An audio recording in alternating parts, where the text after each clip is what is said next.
Hey friends, welcome back, good to see you here again.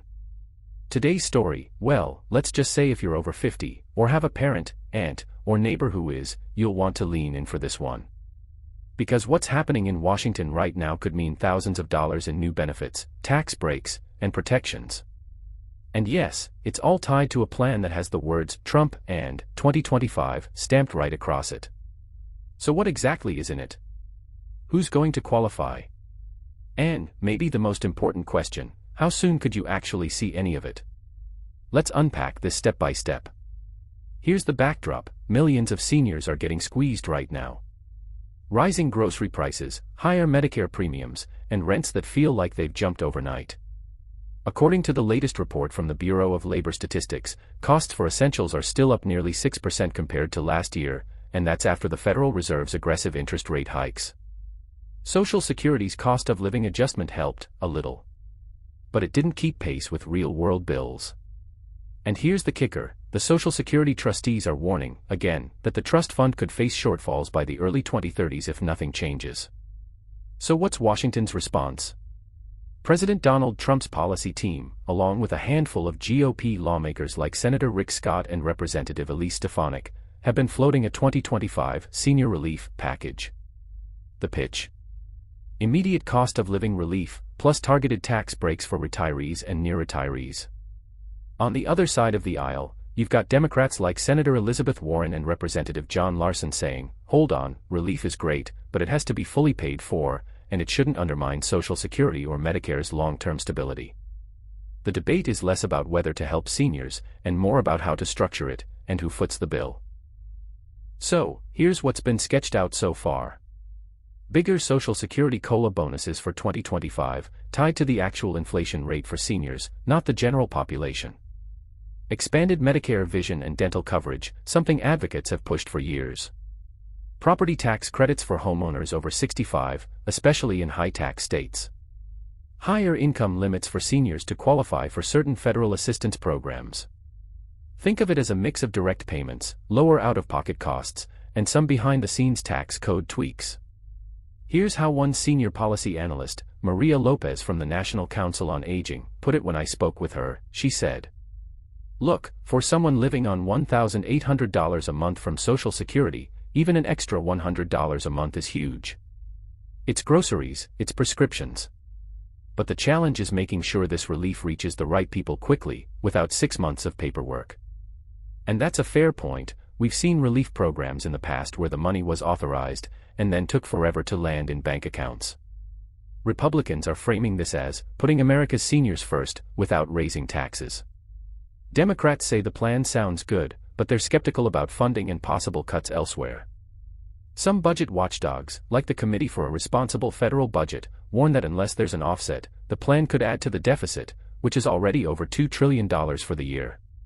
But in the short term, voters, especially older ones, aren't thinking about the deficit as much as they're thinking about rent due next week. There are a few ways this could move forward. Standalone relief bill in early 2025, faster, but harder to pass in a divided Congress. Fold it into a bigger budget package, slower, but more likely to get bipartisan votes. Executive action on smaller pieces, like adjusting federal benefit thresholds. And yes, there's already chatter that some states might copy parts of the plan on their own, especially the property tax relief, without waiting for D.C. Here's what to watch. The Congressional Budget Office is expected to release updated cost estimates for senior benefit expansions in late September. The House Ways and Means Committee has a hearing on retirement security scheduled for early October. And of course, the presidential campaign trail, where both parties are competing hard for the 65-plus vote, will keep this issue front and center. Alright, let's dig a little deeper. Because here's the thing, these policy plans always sound shiny when they hit the headlines. But the real question is, what happens when you strip away the press releases and look at how it lands in your mailbox, your pharmacy, or your bank account? Picture this: it's January 2025. You're a 67-year-old retiree in Ohio, living on Social Security and a modest pension. Your monthly Medicare Part B premium goes down by $25. You get a property tax rebate check from your state worth $450. And your Social Security deposit jumps by $120 thanks to that boosted cost of living adjustment. Now, none of those numbers are huge on their own, but together, that's almost $1,000 more in your pocket over the year. For some households, that's the difference between replacing an old appliance now or crossing fingers for another winter. Here's something most people don't see: the push for this plan isn't just coming from politicians. It's coming from a coalition of senior advocacy groups, AARP lobbyists, and even some big healthcare providers. One Hill staffer told Politico last week, every office in Congress is getting swamped with data sheets and constituent letters about senior costs. You can't walk 10 feet without seeing someone with a "Protect Our Seniors" button. That lobbying matters, because lawmakers know that the 50-plus demographic votes at higher rates than any other age group, but, and here's where we need to keep our feet on the ground, not everyone's buying the hype. Some economists argue that targeted senior relief could unintentionally leave out struggling younger households who are also battling high rent and medical costs. As Dr. Alan Reeves from the Brookings Institution put it, yes, seniors face unique challenges, but so do working-age adults in low-income brackets. Policymakers have to be careful not to create a zero-sum perception. And that's where you see the political balancing act: help one group without sparking resentment in another. There's also the question of what happens if the economy shifts, say, if inflation dips faster than expected, or if the Federal Reserve cuts rates in mid-2025. Would Congress still push through the full relief package? Or would they scale it back, arguing the emergency has passed? Some Republicans have already floated the idea of making certain benefits trigger-based, meaning they kick in only if inflation or medical costs stay above a certain threshold. Democrats worry that could make the relief too unpredictable. And here's something not getting enough attention: states could take the federal plan as a blueprint and add their own twists. California lawmakers are already drafting a proposal to automatically freeze property taxes for homeowners over 65, no annual reapplication required. Florida's legislature is looking at doubling its homestead exemption for seniors if the federal plan moves forward. So, in a best-case scenario, the relief could come from two directions: Washington and your state capital. In the media, the coverage has split. Conservative outlets are highlighting the plan as proof Trump's team is putting seniors first. Liberal commentators are pointing out that the plan is still light on details for funding. And out in the real world, if you scroll through Facebook or local news comment sections, you see both excitement and cautious "I'll believe it when I see it" skepticism.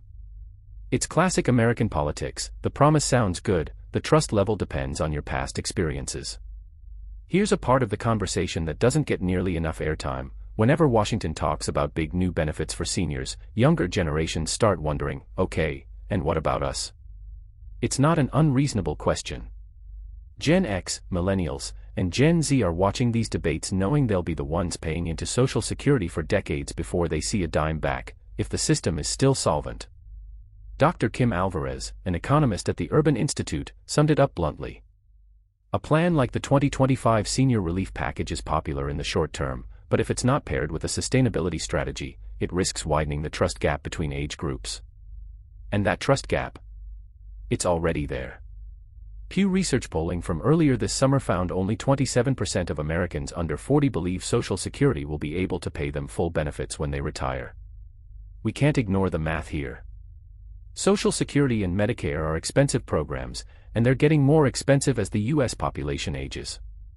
The Congressional Budget Office estimates that by 2035, nearly a quarter of the federal budget could go toward these programs alone. So when lawmakers float a plan like this, budget analysts instantly start asking, is this funded through higher payroll taxes? Will it pull from general revenue? Or is it just going to add to the national debt? Some Republicans insist there's enough room in the budget if you cut wasteful spending elsewhere. Democrats counter that without dedicated funding, the plan is just kicking the can toward bigger problems later. It's a classic Washington standoff, with seniors caught in the middle. We've been here before. Back in 2008 to 2009, during the financial crisis, Congress passed temporary boosts to Social Security payments and expanded unemployment benefits. Those programs helped millions, but some expired before the economy fully recovered. History suggests that even if the 2025 senior relief plan passes, parts of it might be temporary. The big question: will it be a bridge to a more stable long-term system, or just a short-term patch? Now, whether you love the plan or are skeptical, here's one thing you can control: being ready to claim any benefits quickly if they pass. That means Checking your Social Security account online now, so your info is up to date. Making sure your Medicare details are current, especially your mailing address and banking info for direct deposit. Watching your state's tax website, because if states roll out their own relief, you don't want to miss the application window. I can't tell you how many people missed stimulus checks or rent relief during the pandemic because they didn't realize they had to file a form. If you zoom out further, there's also a macroeconomic angle. Extra money in seniors' pockets often gets spent quickly, on groceries, home repairs, healthcare, which can boost local economies. That's why some economists see senior-focused relief as an indirect stimulus. But there's a catch: if the economy is already running hot, pumping more cash into it could nudge inflation back up. The Federal Reserve would be watching that closely, and might react with interest rate adjustments. So, yes, this plan could help Main Street, but it could also give Wall Street something to chew on. So, bottom line, we could see pieces of this senior relief agenda take shape in the next 6 months, but the full package might not arrive until after the election dust settles. Alright, that's where things stand today. Seniors, caregivers, and anyone planning ahead for retirement, keep an eye on this one. Here's something the headlines aren't really touching yet: if the senior relief plan delivers, even in part, it could change how a lot of Americans think about, and time, their retirement. Right now, many people in their early 60s are pushing back their retirement date because they're worried their savings won't stretch far enough. But with bigger Social Security checks, lower Medicare costs, and possible property tax breaks, for some, that math starts to shift. Real estate experts are already speculating.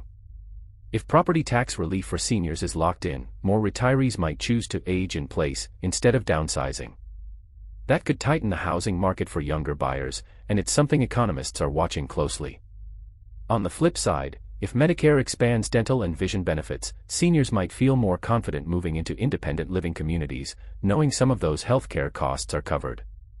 That could boost demand and prices in that sector. Retirement planners are also talking about Plan B scenarios. If the relief package passes, clients could reallocate money they'd budgeted for medical premiums toward travel, home upgrades, or helping family members. As one certified financial planner in Arizona told me, a $150 monthly break in expenses might not sound dramatic, but over a decade, that's nearly $18,000. That's a second car, or it's the difference between staying debt-free or not. There's also a less obvious ripple: small businesses that cater to older customers, think local diners, hair salons, pharmacies, could see a bump in spending if seniors have a bit more cash flow. For rural towns with aging populations, that could be a mini economic lifeline. Still, planners warn, don't base your entire retirement decision on a proposal that isn't law yet. Relief could come in phases, or it might be temporary. The safest bet: treat it as a bonus, not a guarantee, until you see the deposit hit your account. Because if even half of what's being proposed makes it through, it could be one of the biggest shifts in senior benefits in years. I'll keep tracking every update, every twist, every wait, what moment, so you don't have to dig through 200-page committee reports yourself. Thanks for watching, and make sure you stick around for future breakdowns. Because as we've learned, the fine print is always where the real story hides. See you next time.